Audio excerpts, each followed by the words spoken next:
All right, so here we go. First major change outside of the trunk.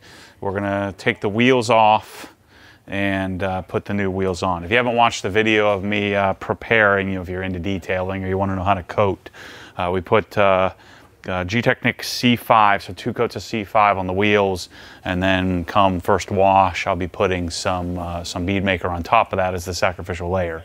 So what I'm gonna do is remove the wheels. I've got 2 sets of spacers. So I have 5mm spacers and 10mm spacers. So I bought one of each, and then we're gonna test fit. I'd like to get whatever spacers I can get on the car. The general concept is to have a spacer so that, so the wheels are flush. But if we can run it without spacers and if it looks good, then I'll run it without it. But I think this does well, the stock wheels do well with a spacer. So what we're putting on the car, these are brand new. I bought them from Turner Motorsports. Brand new OE GTS. These are M3 GTS wheels in a satin black, which of course we just mentioned we coated. So these are standard offsets, the same wheels that come on the car stock, just in black. So these are a cast aluminum, but really good looking wheel. I've always had a soft spot for how the 1 Series or 1M looked with stock wheels, whereas on the M3, I always preferred it with aftermarket wheels. And so I'm putting the HREs on the M3, and these are gonna go on this car. And then these are these wheels are called RSV, RS model number RS1. So these I'll probably be selling. I also have a set of Apex 18s as well that will fit on a 1M or an M3. If you want to buy those from me, you can. So let's get these lugs broken loose and get them off the car. All right, so I got my little Sonic little protector lug removers. Let's see if this will break it. Should. So this is a Milwaukee Fuel Impact. See if it'll break on one. Let's see.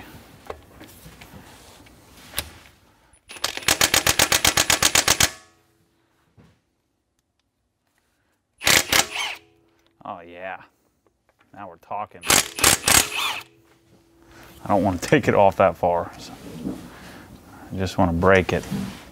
Put that back on a little too far.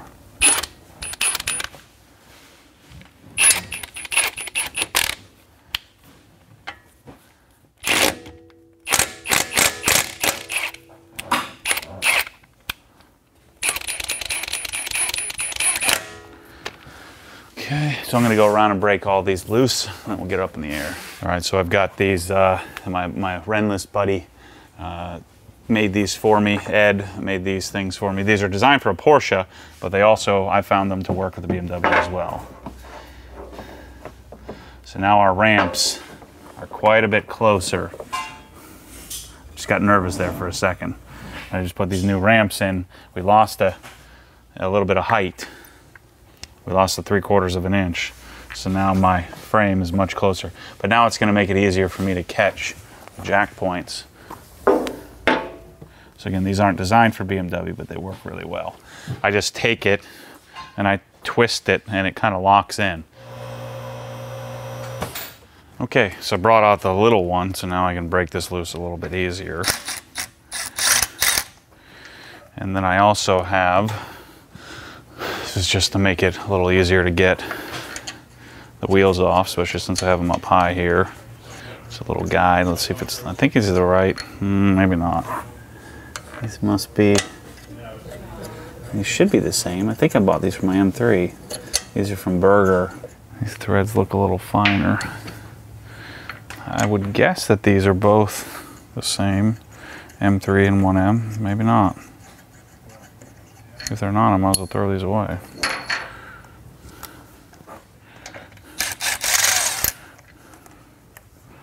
Let's try a different one. I was going to get wheel studs, but I just decided not to. Yeah, I guess that these threads aren't correct. I thought these were from my M3. Maybe not.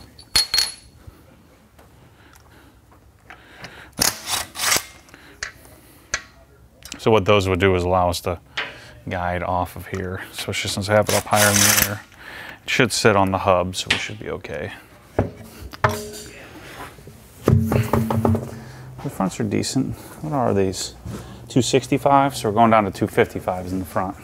So these are AST 5100. These adjust from the bottom. So let's see where he has it. So from negative, so from soft, 1, 2, 2. So they have it 2 clicks. 1, 2 is where it's set up. We'll see what the rear looks like. I forgot to bring the paint, but I'm gonna next time I have the wheels off, I'm gonna clean this up. I'll paint this, the hub here. All right. So let's take a look at. Let's put. I guess we should put the wheel on and see what it looks like before we put the spacer on, just to kind of see. I always like to paint these so you don't end up with this rusty mess. And we could grease this a little bit too, but I can already tell I'm probably gonna want a spacer. I can't tell till we put it on the ground, but I probably want to use my spacer. We can change it out here in a minute. We got time. Let's see what it looks like.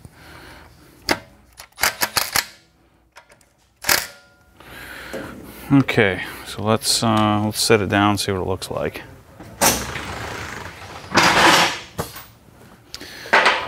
Now that we can go 10.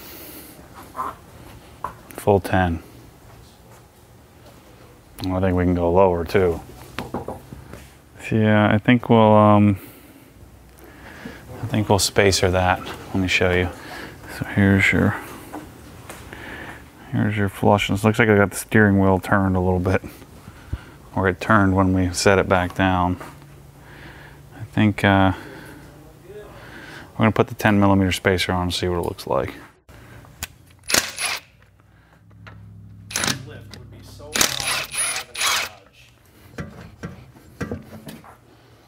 These tires aren't looking so good. I was gonna say they look. So what do you think? Should we try the same 10mm spacers? We only have 2 of each, right? Yeah. Well, I mean, just to see if it fits. Yeah. So let's just stick this on here and see what happens. This will be easier because the hub won't spin.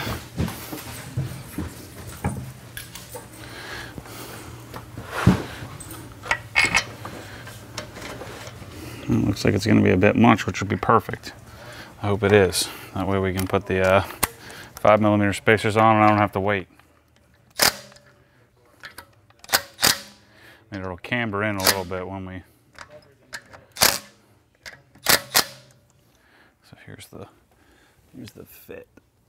I mean, you could certainly get away with that, but I think 10 front, 5 rear. So we're gonna put the 5 on and see what that looks like. All right, so I got some, luckily I have some sample lube ball here.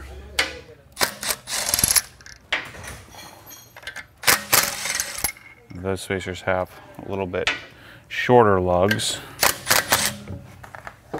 And then we got new fresh black looking lugs.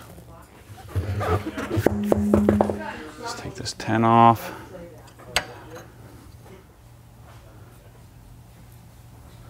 The thing I worry about the smaller spacers like this is them creating an issue at speed.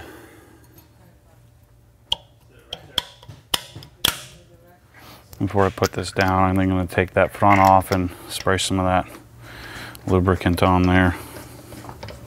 I don't want to end up in trouble getting that spacer locked on the hub. At least that'll buy me some time until I can paint it. Really sand it down and paint it. There's our free all or lube all business. And I'm just at least getting something on here to help clean some of the rust off, and then at least help us not lock on there. And then what I'll eventually do is put some, I'll get some grease and grease the hub. So I'll probably actually remove the spacer, paint it. I just don't have it here, and I'm getting hasty. I want this on. These are ECS 5mm spacers.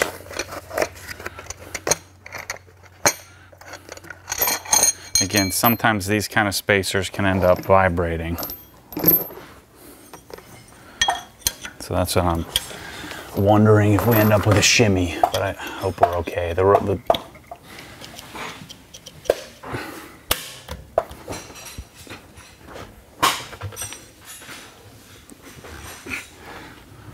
Yeah, we'll see if the 5mm becomes more of a detriment than a service. I mean, it's not life-changing.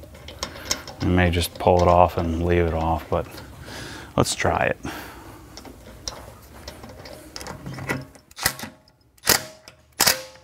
Okay.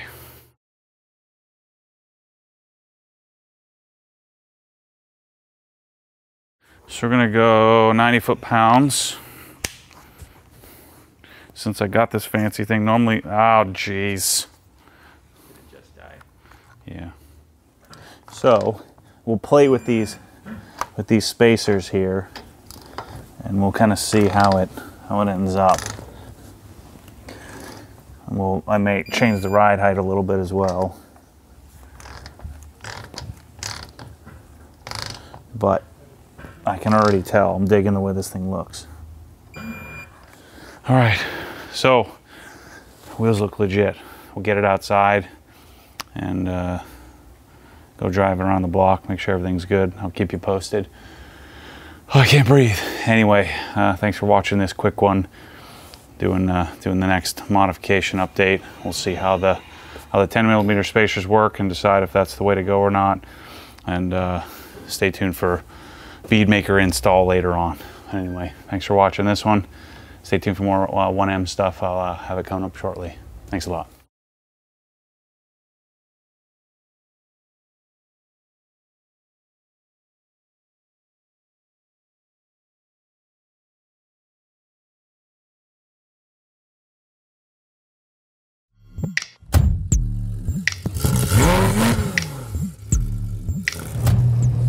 What happens when the force pulls you back, your foot naturally comes off the gas. You have to keep your foot to the floor, foot to the floor.